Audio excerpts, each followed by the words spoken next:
Inilah perbedaan antara menerapkan apa yang akan saya ajarkan di video ini dan tidak menerapkannya. Kalau kamu ingin belajar bagaimana cara melakukan perbanyakan seperti ini dan mendapatkan hasil yang sama, tetaplah bersama saya karena banyak orang langsung mencoba membuat stek, melakukan apa yang mereka lihat di video, memotong ranting, menaruhnya di air atau di tanah, merawatnya, dan meskipun begitu hari-hari berlalu, minggu-minggu berlalu, dan banyak stek yang tidak berhasil atau bahkan hampir semuanya gagal. Dan disitulah kita mulai berpikir kalau kita tidak punya tangan dingin, bahwa orang lain bisa berhasil tapi kita tidak, dan itu bisa membuat siapa aja frustrasi. Tapi masalahnya bukan pada tanamannya, bukan pada steknya, dan bukan juga soal keberuntungan. Di video ini saya akan tunjukkan dengan tepat apa yang membuat perbedaan agar stek bisa berakar, dan bagaimana menerapkan proses ini untuk benar-benar meningkatkan peluang suksesmu.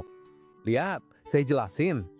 Saat kamu memotong sebuah cabang untuk membuat stek, selalu terjadi hal yang sama, meskipun tidak terlihat. Pada saat pemotongan, muncul dua masalah langsung, dan disinilah hampir semua orang gagal. Yang pertama adalah dehidrasi. Bagian yang dipotong itu terbuka dan mulai kehilangan kelembapan dengan sangat cepat. Meskipun batangnya dari luar terlihat hijau dan sehat, bagian dalamnya perlahan-lahan mulai mengering. Masalah kedua adalah jamur dan bakteri. Bagian yang dipotong itu seperti pintu yang terbuka. Jika mikroorganisme masuk, batang akan mulai menghitam, menjadi lembek, dan akhirnya membusuk dari bawah. Dan disinilah kebanyakan stek gagal. Bukan karena mereka tidak bisa menumbuhkan akar, tapi karena mereka tidak berhasil melewati dua hambatan pertama ini, menjaga kelembapan yang tepat dan mencegah bagian potongan terinfeksi.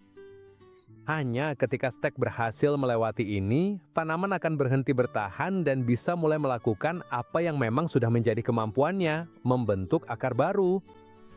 Itulah sebabnya kuncinya bukan memaksa akar tumbuh, tapi melindungi bagian potongan dengan baik selama beberapa hari pertama. Dan yang menarik, semua ini bisa dilakukan dengan hal-hal yang sangat sederhana loh, dari rumah aja.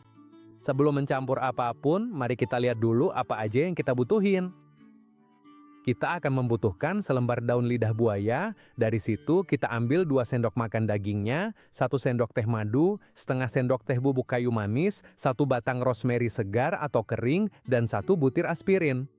Tapi hati-hati, karena dari aspirin ini kita hanya akan memakai sedikit sekali, 1/5 bagian atau bahkan kurang. Dan disinilah letak kuncinya, keistimewaannya bukan pada daftarnya, tapi pada apa yang dilakukan masing-masing bahan saat digabungin. Lidah buaya adalah dasar dari semuanya. Hal pertama yang dilakukan adalah melembabkan bagian yang dipotong dan mencegahnya mengering terlalu cepat.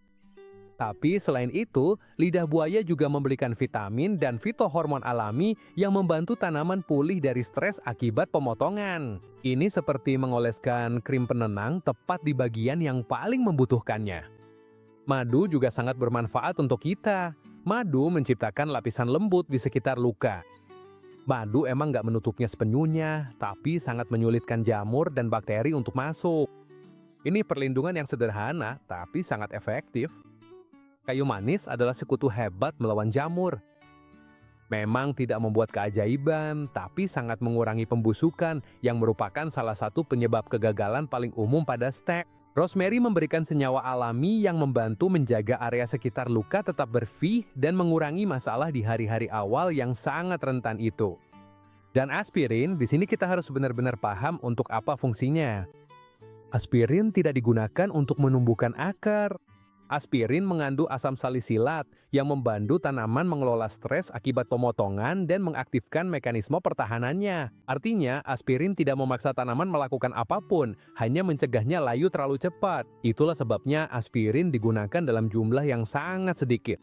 Di sini, bukan yang paling banyak menambahkan yang menang, tapi yang paling baik mendampingi tanaman lah yang berhasil. Dan sekarang perhatikan baik-baik karena cara menyiapkan pasta ini dan urutan pembuatannya adalah bagian di mana banyak orang sering gagal lagi. Dan sekarang, kita akan menyiapkan pasta perangsang akar ini langkah demi langkah. Di sini penting untuk melakukannya dengan tenang dan mematuhi takaran yang ada.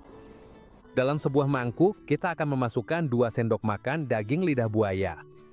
Kalau kamu menggunakan daun, ambil dagingnya sampai terkumpul 2 sendok makan itu. Selanjutnya, tambahkan 1 sendok teh madu yang diratain. Setelah itu, tambahkan setengah sendok teh bubuk kayu manis yang diratain.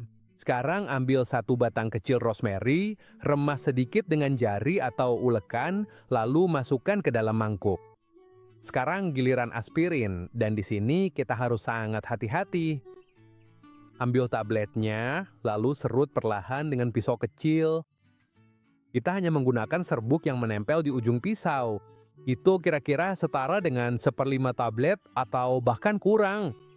Tambahin ke dalam campuran, aduk rata, dan pasta udah siap. Setelah mendapatkan tekstur yang kental seperti ini, pastanya sudah siap digunakan. Dan yang terbaik, pasta ini bisa diaplikasikan pada semua jenis perbanyakan, baik di air, tanah, atau metode tradisional.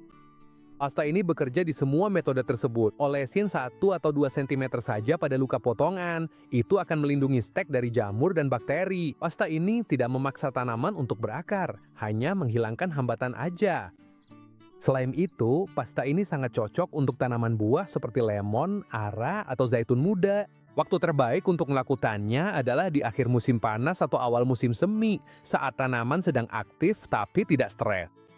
Dan satu hal penting, kalau bisa, lakukan saat bulan sedang memecil. Itu membantu agar energi tanaman terfokus ke akar dan sangat meningkatkan peluang keberhasilan. Sebagai penutup, terima kasih banyak udah nonton video ini dan dukung channel ini. Kalau ada pertanyaan, silakan tulis di kolom komentar supaya kita bisa saling membantu. Sampai jumpa di video berikutnya.